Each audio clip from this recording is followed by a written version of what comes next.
Part 4. We've seen how the idealism of the 60s gradually wore away during the 70s with the war and subsequent draft, political scandals, addiction, inflation, rising poverty, and malaise. We also saw how the Washington Color School was losing its grip on the art world.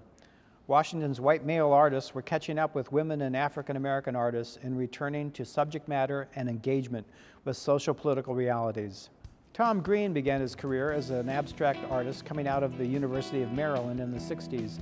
He never became a figurative artist, but he did develop his own iconography, and as non-objective as Green's paintings are, one can sense his firm grasp of reality and tragedy, as he frequently addressed overtly political and social conditions in his hybrid abstractions.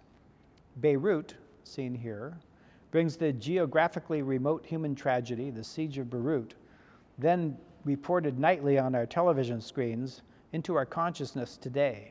It asks us to consider our culpability in this and future tragedies, to bear witness, to act. Robin Rose's color-saturated, formal, minimal abstractions indicate that he is an heir to the Washington Color School, though his mastery of the encaustic technique and the numinous play of light and texture he achieves makes him his own one-man school. His title, Rapture, directs our attention to the mysteries and spiritual possibilities made visible in his art in a way that elevates the purely formal concerns of the color school. While pursuing my MFA at American University, I worked every summer in the education department of the National Gallery of Art, giving tours and answering art-related questions from the public. Upon receiving my MFA, I went to the opposite end of the Washington art world, first working for Alice Denny at her newly opened alternative space, the Washington Project for the Arts, in the summer of 1975, and then opening my own gallery in 1978. By the end of my Long Sixties in 1982, I was fortunate to have exhibited the work of hundreds of Washington artists, including Sam Gilliam and Robert DeRista. Gilliam and DeRista were very different artists, but they had a few things in common. Gilliam broke all the rules by innovating, experimenting, looking forward. He took the color school as his jumping-off point and kept pushing and expanding the medium.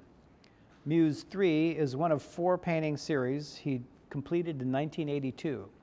Gilliam describes the series as like a musical composition played multiple times by a musician, repeated but nuanced and never exactly the same. Muse 3 displays his experimental collaging of thick layers of color-saturated acrylic polymer on a shaped canvas, recalling the color patterns and shapes of African-American quilt-making traditions from slavery through the present. He broke out of the rectangle by attaching a D-shaped enameled aluminum object to the lower right-hand corner. Gilliam made his own rules. They surprised and they worked. He disrupted the cool of the color school. Robert DeRista was a major influence at American University when he arrived from Boston University, freshly mentored by Philip Guston in the 1960s. Like Guston, DeRista retains the abstract expressionist love of paint, but his figurative work looked back, past Alberto Giacometti and Giorgio Morandi, all the way back to the Italian Renaissance. A comparison of DeRista's figure and Gilliam's Muse 3 says a lot about where we were in Washington then and where we are today. Though differing wildly in scale, medium, and subject matter, both embrace the physicality of paint and the expressive gesture of the brush, or in Gilliam's case, the rake and the knife. We've shown, beginning in 1957, the white mainstream's slow departure from these qualities of painting towards flat, decorative abstraction in Washington, and observed the painterly and expressive pushback through the 70s and into the 80s, led by growing recognition of the centrality of women and African-American artists to the Washington arts ecosystem. I came of age during a turbulent time, as turbulent as now. We began with an image of Senator McCarthy and his fixer, Roy Cohn. We can also end the Long Sixties with another strikingly similar image of Roy Cohn, this time with Donald Trump. Before he died of AIDS, Cohn served as Donald Trump's fixer in the early 80s, defending Trump's real estate company against charges that had systematically discriminated against black tenants. This photo, in retrospect, provides further proof that progress is just an illusion, that battles can be won, but the war is long. As I speak, there is unrest again on the streets of Washington and across the country over the denial of civil rights and the persistence of racism and systemic social and economic inequality and injustice. The Black Lives Matter movement appears to have been transformational in its impact on the way the U.S. is confronting its past and present. It remains to be seen how long it will hold our attention. Art history is replete with great artists fully engaged with their world. During the two world wars, there were movements, Dada, Surrealism, Expressionism, and great artists, Max Ernst, George Grosz, Otto Dix, Pablo Picasso, who spoke clearly, sometimes elegantly, sometimes brutally, about the times they were living through. Between the wars, social realism produced Ben Shahn, Jacob Lawrence, Romare Bearden, Raphael Sawyer, and many others protesting injustice and inequality.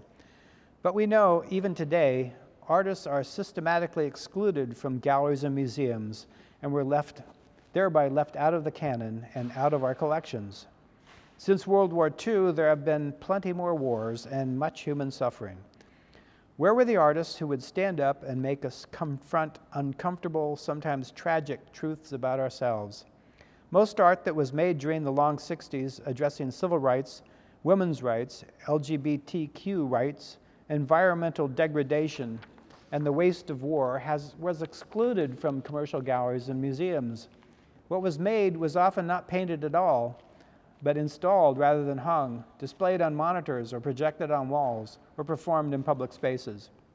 Consequently, my initial selection of paintings from the American University Museum's collections represented less of what artists did as we lived through the Long Sixties and more about which white artists were still making paintings in those years.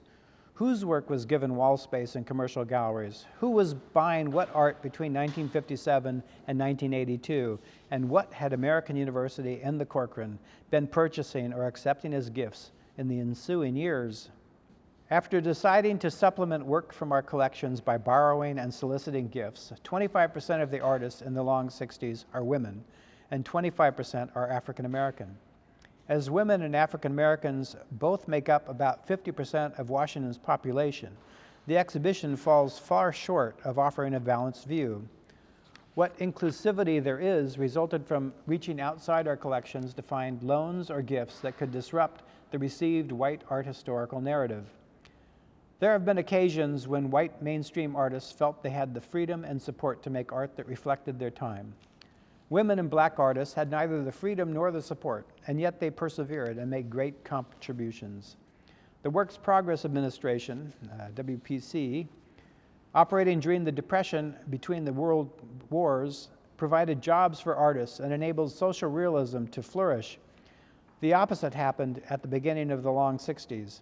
Artists of all media were subjected to accusations of subversion or treason, and sometimes threatened with the loss of livelihoods if their subject matter was perceived to be the left of Senator McCarthy.